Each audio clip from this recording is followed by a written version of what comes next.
Sun travels வடமாகாணத்தில் சட்டப்பூர்வமான அனுமதியுடன் இயங்குகின்ற visa consultant and ticket agent. உங்கள் பெறுமதியான கடவுச்சீட்டுகள் ஆவணங்களுக்கு பாதுகாப்பான அனுமதி பெற்ற நிறுவனம் சன் டிராவல்ஸ்.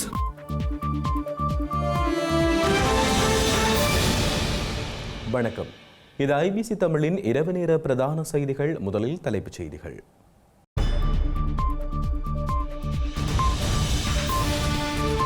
தமிழக முதலமைச்சரை சந்தித்த கஜேந்திரகுமாரணி 2 கோரிக்கைகளும் முன்வைப்பு. இந்திய உயர்ஸ்தானிகரை சந்திக்கவுள்ள 6 தமிழ் கட்சிகள், ஏட்டிக்கு போட்டியாக இடம்பெறும் பேச்சுக்கள். டித்வா புயல் அனர்த்தம், நாடாளுமன்ற தெரிவுக்குழுவை நியமிக்குமாறு ஐக்கிய மக்கள் சக்தி கோரிக்கை. தேசபந்து தென்னக்கோனுக்கு எதிரான தனிப்பட்ட முறைப்பாட்டை தள்ளுபடி செய்தவை சட்டத்திற்கு எதிரானது, கொழும்பு உயர் நீதிமன்றம் தீர்ப்பு. கிளிநொச்சியில் துப்பாக்கிச்சூடு, சட்டவிரோத மணலேற்றிச் சென்ற வாகனம் மீது நடவடிக்கை. திமுக ஒரு தீய சக்தி என்கிறார் விஜய், ஈரோடு மக்கள் சந்திப்பில் தெரிவிப்பு.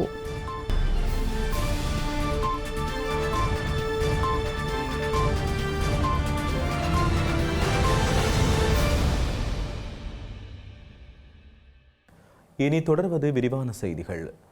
தமிழக முதலமைச்சர் ஸ்டாலினை தலைமைச் செயலகத்தில் இன்று தமிழ் தேசிய மக்கள் முன்னணி தலைமையிலான குழுவினர் சந்தித்து பல்வேறு விடயங்கள் தொடர்பில் கலந்துரையாடியுள்ளனர்.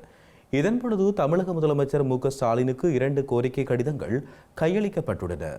தமிழ் தேசிய பேரவையினால் இலங்கை அரசின் மீது அழுத்தங்களை பிரயோகித்து புதிய அரசாங்கம் உருவாக்கவுள்ள புதிய அரசியலமைப்பில் தமிழ் தேசத்தின் தனித்துவமான இறமையின் அடிப்படையில் சுய நிர்ணய உரிமையை அனுபவிக்கக்கூடிய சமஷ்டி முறைமையை உருவாக்கப்படுவதனை உறுதிப்படுத்துவதற்கு தமிழக அரசு இந்திய மத்திய அரசை வலியுறுத்த வேண்டும் என கேட்டுக் கொண்டுள்ளனர். பொருளாதார ரீதியாக பாரிய பின்னடைவை சந்தித்துள்ள இலங்கை அரசாங்கம் இந்தியாவின் பங்களிப்பின்றி வளர்ச்சியடைய முடியாது எனவும் அவர்கள் குறிப்பிட்டுள்ளனர். இதன் பின்னணியில் இலங்கையின் மீது கணிசமான அழுத்தத்தை ஏற்படுத்தி தமிழர்கள் விரும்பும் தீர்வை இந்தியாவினால் சாத்தியமாக்க முடியும் என்றும் தெரிவித்துள்ளனர். நீண்ட காலமாக தீர்க்கப்படாமல் இருக்கும் தமிழக மீனவர்களின் எல்லை தாண்டும் பிரச்சினையை இலங்கை அரசு தனக்கு வாய்ப்பாக பயன்படுத்தி தமிழகத்தையும் ஈழத் தமிழர்களையும் நிரந்தர பகையாளியாக மாற்றும் முயற்சியில் ஈடுபட்டு வருவதாகவும் தமிழ் தேசிய மக்கள் முன்னணி தலைமையிலான குழுவினர் சுட்டிக்காட்டியுள்ளனர். இதனை வாய்ப்பாக பயன்படுத்தி இந்திய நலன்களுக்கு முரணான வெளிசக்திகள் இலங்கையில் காலூன்றி வருவதனையும் சுட்டிக்காட்டியிருந்தனர். எல்லை தாண்டிய மீன்பிடியை கட்டுப்படுத்தி இப்பிரச்சினைக்கு நிரந்தர தீர்வை காண தமிழக அரசு தலையிட வேண்டும் என்றும் கேட்டுக் கொண்டனர். சந்திப்பின் முடிவில் தமிழ் தேசிய பேரவையின் சார்பில் கஜேந்திரகுமார் பொன்னம்பலம் புதிய அரசியலமைப்பு தொடர்பாகவும் தமிழக மீனவர்கள் எல்லை தாண்டும் பிரச்சினை தொடர்பாகவும் முதலமைச்சர் ஸ்டாலினிடம் தனித்தனியான கோரிக்கை கடிதங்களை கையளித்தார். முதலமைச்சரின் சந்திப்பின் பின்னர் ஏனைய கட்சிகளின் தலைவர்களையும் விரைவில் சந்திக்கவிருப்பதாக தமிழ் தேசிய பேரவையின் தரப்பில் தெரிவிக்கப்பட்டுள்ளது. இந்த சந்திப்பின் போது இந்திய நாடாளுமன்ற உறுப்பினரும் விடுதலை சிறுத்தைகள் கட்சியின் தலைவருமான தொல் திருமாவளவனும் கலந்து கொண்டிருந்தமையும் குறிப்பிடத்தக்கது. இந்த சந்திப்பில் தமிழ் தேசிய பசுமை இயக்கத்தின் தலைவர் ஐங்கரநேசன், தமிழ் தேசிய மக்கள் முன்னணியின் பொதுச் செயலாளர் செல்வராஜா கஜேந்திரன், அக்கட்சியின் உத்தியோகபூர்வ பேச்சாளர் சுகாஸ் கனகரத்னம், கொள்கை பரப்பு செயலாளர் நடராஜா காண்டிபன், தேசிய அமைப்பாளர் சுரேஷ் ஆகியோர் பங்கேற்றிருந்தமையும் குறிப்பிடத்தக்கது. இலங்கை தமிழரசு கட்சி மற்றும் ஜனநாயக தமிழ் தேசிய கூட்டணி அங்கம் வகிக்கும் கட்சிகளின் தலைவர்கள் ஒன்றாக இணைந்து இலங்கைக்கான இந்திய உயர்ஸ்தானிகர் சந்தோஷ் ஜாவை சந்தித்து கலந்துரையாட உள்ளனர். இந்த சந்திப்பானது எதிர்வரும் 23ஆம் தேதி செவ்வாய்க்கிழமை கொழும்பில் இடம்பெறவுள்ளதாக தெரிவிக்கப்பட்டுள்ளது. யாழ்ப்பாணம் கோட்டையை சுற்றி வர உள்ள பகுதியில் தொல்பொருள் சின்னங்கள் புதைந்திருக்கலாம் என்ற வகையில் இலங்கை தொல்பொருள் திணைக்களம் எல்லை கல்லிடும் நடவடிக்கையில் ஈடுபட்டு வருகிறது.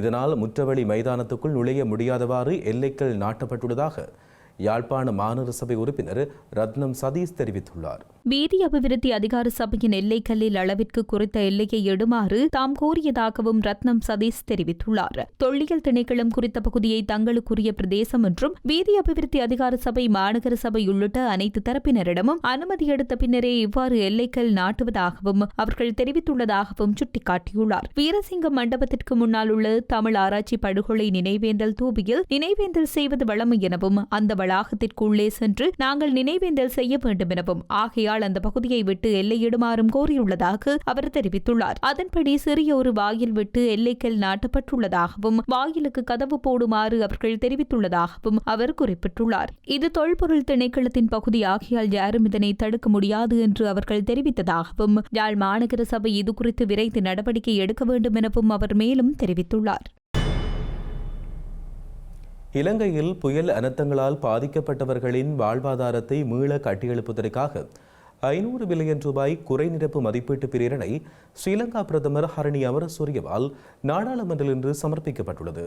டிட்வா புயலினால் ஏற்பட்ட பேரனர்த்தம் தொடர்பாக விவாதிப்பதற்கு இன்று கூடிய நாடாளுமன்ற விசேட அமர்வின் போதே பிரதமர் இந்த பிரேரணையை சமர்ப்பித்தார். பொது கணக்குகள் தொடர்பான நாடாளுமன்ற தெரிவுக்குழுவின் பரிசீலனைக்காக குறித்த குறை நிரப்பு பிரேரணை பிரதமரால் சபைக்கு சமர்ப்பிக்கப்பட்டது. இதேவேளை 2026 ஆண்டுக்கான பாதீட்டு சட்டம் மூலம் சபாநாயகர் ஜகத் விக்ரமரத்னவினால் சான்றுரைப்படுத்தப்பட்டுள்ளது. இன்றைய நாடாளுமன்ற விசேட அமர்வின் போது தமது அறிவிப்பினூடாக சபாநாயகர் இதனை தெரிவித்துள்ளார். அத்துடன் சமூக பாதுகாப்புக்கான வரித்திருத்த சட்டம் மூலம், சூதாட்ட திருத்தச் சட்டம் மூலம், மூலோபாய அபிவிருத்தி கொள்கைகளுக்கான திருத்தச் சட்டம் மூலம் ஆகியவற்றை தாம் சான்றுரைப்படுத்தியதாகவும் சபாநாயகர் குறிப்பிட்டுள்ளார். டிட்வா புயலை முகம் கொடுப்பதற்கு ஸ்ரீலங்கா அரசாங்கம் முன்னாயத்தம் இல்லாமல் இருந்தமை தொடர்பில் முழுமையாக ஆராய்வதற்காக விசேட தெரிவுக்குழு ஒன்றை நியமிக்குமாறு ஐக்கிய மக்கள் சக்தி சபாநாயகரிடம் கோரிக்கை விடுத்துள்ளது. இலங்கை வரலாற்றில் இடம்பெற்ற மிக மோசமான பேரழிவாக கருதப்படும் டிட்வா புயலினால் ஏற்பட்ட உயிரிழப்புகள், சொத்து சேதங்கள் மற்றும் மக்களுக்கு ஏற்பட்டுள்ள பாதிப்புகள் தொடர்பாக இன்னும் மதிப்பீடுகள் செய்யப்படவில்லை என ஐக்கிய மக்கள் சக்தி தெரிவித்துள்ளது. இதுவரை நடந்துள்ள அனர்த்தங்களினால் இந்த பேரனர்த்தம் முக்கியமான ஒன்றாக கருதுவதாகவும், இந்த துயர் மிகுந்த நிலைமை தொடர்பில் வளிமண்டலவியல் திணைக்களம் மற்றும் வெளிநாட்டு ஊடகங்கள் அவ்வப்போது எச்சரிக்கை விடுத்தும் முன்னறிவிப்புகளை செய்திருந்த போதிலும் அரசாங்கம் எந்தவொரு நடவடிக்கையையும் மேற்கொள்ளவில்லை என அந்த கட்சி கூறியுள்ளது. முன்னாயத்த தயார் நிலை எடுக்கப்பட்டிருந்தால் ஏற்பட்டுள்ள பாதிப்புகளை குறிப்பிட்ட அளவில் தடுத்திருக்க முடியும் என்பதுடன் உயிர்த்த ஞாயிறு தாக்குதல் மற்றும் பொருளாதார நெருக்கடி போன்றவை இடம்பெற்ற போது விசேட தெரிவு குழுக்களை அமைப்பதற்கு நடவடிக்கைகள் எடுக்கப்பட்டதாக சுட்டிக்காட்டியுள்ளது. இதன் பிரகாரம் இந்த பேரழிவை தடுக்க நடவடிக்கை எடுக்க தவறியது தொடர்பில் பூரணமாக ஆராய்ந்து அறிக்கையொன்றை தயாரிப்பதற்காக நாடாளுமன்ற விசேட தெரிவு குழுவை நியமிக்க நடவடிக்கை எடுக்குமாறு ஐக்கிய மக்கள் சக்தி கோரியுள்ளது. அனர்த்தங்களுக்கு இலக்கான 22 மாவட்டங்களில் இருந்தும் நாடாளுமன்ற உறுப்பினர்கள் ஒருவர் பிரதிநிதித்துவப்படுத்தப்படும் வகையிலும், எதிர்க்கட்சியில் 12 கட்சிகள் இருப்பதனாலும் எதிர்க்கட்சிகளின் பிரதிநிதித்துவத்தை அதிகரிக்கக்கூடிய வகையிலும், அதற்கேற்ப விகிதாசாரத்தில் அரசாங்கத்தின் பிரதிநிதிகளை அதிகரிக்கக்கூடிய வகையிலும் தெரிவுக்குழுவின் உறுப்பினர்களின் எண்ணிக்கையை 30 வரையில் அதிகரிப்பதற்கு நடவடிக்கை எடுக்குமாறு கேட்டுக் கொண்டுள்ளது. வெள்ள அனர்த்தத்தால் பாதிக்கப்பட்ட இலங்கையை மீள கட்டியெழுப்புவதாக இருந்தால் அரசாங்கம் மாகாண சபை தேர்தலை நடாத்தி மக்கள் பிரதிநிதிகளிடம் அதிகாரத்தை வழங்க வேண்டும் என ஈழமக்கள் புரட்சிகர விடுதலை முன்னணியின் தலைவர் ஸ்ரீ பிரேமச்சந்திரன் தெரிவித்துள்ளார். கிளிநொச்சியில் இன்று நடைபெற்ற ஊடக சந்திப்பில் அவர் இவ்வாறு தெரிவித்தார். ஏற்பட்ட அனர்த்தம் என்பது வரலாறு காணாத வரையில் ஒரு பாரிய அளவிலான அனர்த்தம். அந்த அனர்த்தத்தை முழுமையாக இந்த விடயங்களுக்கு தீர்வு காண்பதாக இருந்தால் அது பல்லாயிரம் கோடி ரூபாய்கள் அதற்காக தேவை. அரசாங்கத்திற்கு இப்பொழுது ஆரம்பத்தில் இந்தியா உட்பட பல்வேறுபட்ட நாடுகள் ஆரம்ப நடவடிக்கைகளுக்காக பல்வேறுபட்ட உதவிகளை செய்திருக்கின்றார்கள். ஆனால் இந்த உதவிகள் ஒரு முழுமையாக இந்த நாட்டை புனருத்தாரணம் செய்வதற்கு போதுமானது அல்ல. ஆகவே இன்னும் பல்லாயிரம் கோடி ரூபாய் பணங்கள் அது விவசாயிகள் மீளவும் தங்களது உற்பத்தியில் ஈடுபடவும் சரி, அல்லது பெருந்தெருக்களை சொப்பனிடவும் சரி, ஏனைய விடயங்களை கையாள்வதற்கும் சரி பல்லாயிரக்கணக்கில் எங்களுக்கு நிதி உதவிகள் தேவை. இலங்கை அரசாங்கம் ஏற்கனவே வரவு செலவு திட்டத்தில் மாகாண சபை தேர்தல்களை நடாத்துவதற்கான நிதியை ஒதுக்கி இருக்கிறது என்ற அடிப்படையில் உடனடியாகவே பழைய முறையின் கீழ் இந்த மாகாண சபை தேர்தலை நடாத்துவதன் ஊடாக மாகாண சபைகள் அந்தந்த மாகாணங்களுக்கான புனருத்தாரண வேலைகளை இலகுவாக செய்யக்கூடியதாக இருக்கும். குறிப்பாக எம்மை பொறுத்தவரையில் வடகிழக்கு மாகாணங்களை பொறுத்தவரையில் புலம்பெயர் மக்கள் இப்பொழுதும் உதவி செய்து கொண்டிருக்கிறார்கள். இன்னும் பெருமளவிலான உதவிகளை செய்வதற்கும் அவர்கள் காத்திருக்கின்றார்கள். ஆகவே அவ்வாறான உதவிகளை பெற்று செய்வதற்கு மாகாண சபையினுடைய நடைமுறை என்பது அவசியம். அது மக்களால் தெரிவு செய்யப்பட்ட மாகாண பிரதிநிதிகளை கொண்டு வருகிற பொழுது அவர்கள் அந்த புனருத்தாரண நடவடிக்கைகளை மேற்கொள்வார்கள் என்பது மாத்திரமல்லாமல் பல்வேறுபட்ட அபிவிருத்தி நடவடிக்கைகளையும் நாங்கள் அதற்கூடாக எடுக்கக்கூடியதாக இருக்கும். ஸ்ரீலங்காவின் முன்னாள் காவல்துறை அதிபர் தேசபந்து தென்னக்கோனுக்கு எதிரான தனிப்பட்ட முறைப்பாட்டை தள்ளுபடி செய்தமை சட்டத்துக்கு எதிரானது என கொழும்பு உயர்நீதிமன்றம் தீர்ப்பளித்துள்ளது. 2022 மே 9 கொழும்பு காளிமுகத்திடலில் நடந்த அறக்கலைக்க போராட்டத்தின் போது நடத்தப்பட்ட தாக்குதல் தொடர்பாக மேல் மாகாணத்தின் அப்போதைய சிரேஷ்ட காவல்துறை மா அதிபர் தேசபந்து தென்னக்கூனுக்கு எதிராக போராட்டக்காரர் ஒருவர் தனிப்பட்ட வகையில் முறைப்பாடு தாக்கல் செய்தார். அந்த தனிப்பட்ட முறைப்பாட்டை அப்போதைய கொழும்பு தலைமை நீதிபதி தள்ளுபடி செய்திருந்தார். இதனையடுத்து போராட்டக்காரர் தாக்கல் செய்த மேன்முறையீட்டை விசாரித்த கொழும்பு உயர் நீதிமன்ற நீதிபதி மஞ்சுள திலகரத்ன குறித்த முறைப்பாட்டை தள்ளுபடி செய்தது சட்டத்திற்கு எதிரானது என தீர்ப்பளித்துள்ளார். இலங்கையில் மீண்டும் எரிவாயு தட்டுப்பாடு ஏற்பட உள்ளதாக வெளியான செய்திகளை ஸ்ரீலங்கா அரசாங்கம் மறுத்துள்ளது. இலங்கைக்குரிய புதிய எரிவாயு விநியோகஸ்தரான சுவிட்சர்லாந்தின் ஜியோகாஸ் ட்ரேடிங் SA-வின் கீழ் முதல் கப்பல் ஜனவரி 5 இலங்கைக்கு வந்து சேரும் என ஸ்ரீலங்கா வெளியுறவு அமைச்சர் வித்தகேரத் தெரிவித்துள்ளார். இதனால் எரிவாயு பற்றாக்குறை இருக்காது என்று நாடாளுமன்றில் இன்று உரையாற்றிய போது தெரிவித்துள்ளார். இலங்கைக்கு எரிவாயு வழங்குவதற்கான விலை மனு கோரலில் ஓமானின் நிறுவனத்திற்கு பதிலாக ஜியோகாஸ் ட்ரேடிங் SA-க்கு வழங்கப்பட்டுள்ளதாகவும் அதற்கான ஒப்பந்தங்கள் ஏற்கனவே கையெழுத்திடப்பட்டுள்ளதாகவும் கூறினார். இதற்கமைய ஜனவரி 5 முதல் எரிவாயு கப்பல் இலங்கைக்கு வந்து சேரும் எனவும் சில எதிர்க்கட்சி நாடாளுமன்ற உறுப்பினர்கள் கூறுவது போல் எரிவாயு பற்றாக்குறை இருக்காது என்றும் அவர் கூறினார். யாழ்ப்பாணம் வலிகாமம் கிழக்கு பிரதேச சபையின் 2026ஆம் ஆண்டுக்கான வரவு செலவு திட்டம் 16 மேலதிக வாக்குகளால் நிறைவேற்றப்பட்டுள்ளது. வலிகாமம் கிழக்கு பிரதேச சபையின் வரவு செலவு திட்டம் இன்றைய தினம் சபையின் தவிசாளர் தியாகராஜா நிரோஷனால் சபைக்கு சமர்ப்பிக்கப்பட்டது. விவாதங்களின் இறுதியில் தவிசாளரினால் வாக்கெடுப்பிற்கு கோரப்பட்ட போது தமிழ் கட்சிகளை பிரதிநிதித்துவப்படுத்தும் உறுப்பினர்கள் முழுமையாக ஆதரவாக வாக்களித்தனர். இந்த நிலையில் 25 உறுப்பினர்கள் ஆதரவாக வாக்களித்தனர். சபையினை பிரதிநிதித்துவப்படுத்தும் தேசிய மக்கள் சக்தி உறுப்பினர்கள் 9 பேரும் எதிராக வாக்களித்தனர். இந்த நிலையில் வலிகாமம் கிழக்கு பிரதேச சபையின் வரவு செலவு திட்டம் இன்று நிறைவேற்றப்பட்டது. கிளிநொச்சி தருமபுரம் கல்லாறு பகுதியிலிருந்து சட்டவிரோதமான முறையில் மணல் ஏற்றி சென்ற கனரக வாகனம் மீது துப்பாக்கிச்சூடு மேற்கொள்ளப்பட்டுள்ளது. மணல் ஏற்றிச் சென்ற கனரக வாகனம் காவல்துறையினரின் சமீட்சையை மீறிச் சென்றதால் துப்பாக்கிச்சூடு மேற்கொள்ளப்பட்டுள்ளது. குறித்த வாகனத்தை நிறுத்தாமல் உள்ளக வீதியூடாக தப்பிச் செல்ல முற்பட்ட வேளையிலேயே துப்பாக்கிச்சூடு மேற்கொள்ளப்பட்டது. துப்பாக்கிச்சூட்டுக்கு இலக்கான கனரக வாகனம் குடை சாய்ந்துள்ளது. வாகனத்தின் சாரதி காவல்துறையினரால் கைது செய்யப்பட்டுள்ளார். சம்பவம் தொடர்பாக தர்மபுரம் காவல்துறையினர் மேலதிக விசாரணைகளை மேற்கொண்டு வருகின்றனர். யாழ்ப்பாணம் வடமராட்சி கிழக்கு செம்பியன்பற்று தனிப்பனை பகுதியில் இளைஞர் ஒருவர் தூக்குட்டு தற்கொலை செய்து கொண்டுள்ளார்.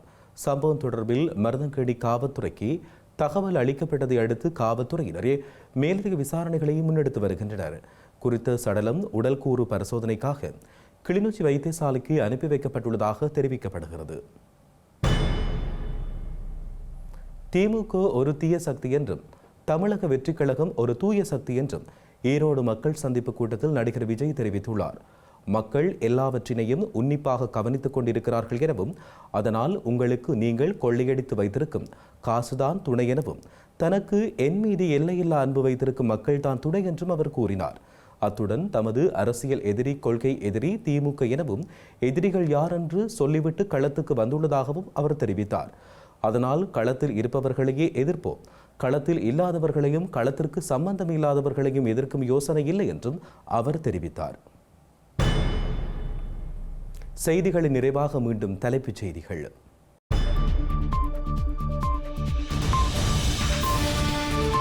தமிழக முதலமைச்சரை சந்தித்த கஜேந்திரகுமாரணி 2 கோரிக்கைகளும் முன்வைப்பு.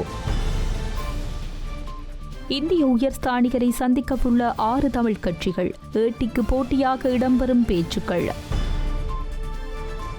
டிட்வா புயல் அனர்த்தம், நாடாளுமன்ற தெரிவுக்குழுவை நியமிக்குமாறு ஐக்கிய மக்கள் சக்தி கோரிக்கை. தேசபந்து தென்னக்கூனுக்கு எதிரான தனிப்பட்ட முறைப்பாட்டை தள்ளுபடி செய்தவை சட்டத்திற்கு எதிரானது, கொழும்பு உயர் நீதிமன்றம் தீர்ப்பு. கிளிநொச்சியில் துப்பாக்கிச்சூடு, சட்டவிரோத மணலேற்றிச் சென்ற வாகனம் மீது நடவடிக்கை. திமுக ஒரு தீய சக்தி என்கிறார் விஜய், ஈரோடு மக்கள் சந்திப்பில் தெரிவிப்பு.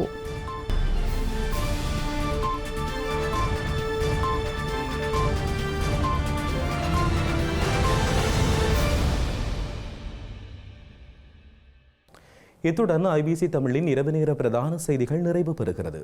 உடனுக்குடன் செய்திகளை அறிந்து கொள்ள ibctamil.com என்ற எமது இணையதளத்தை பார்வையிடுங்கள். வணக்கம்.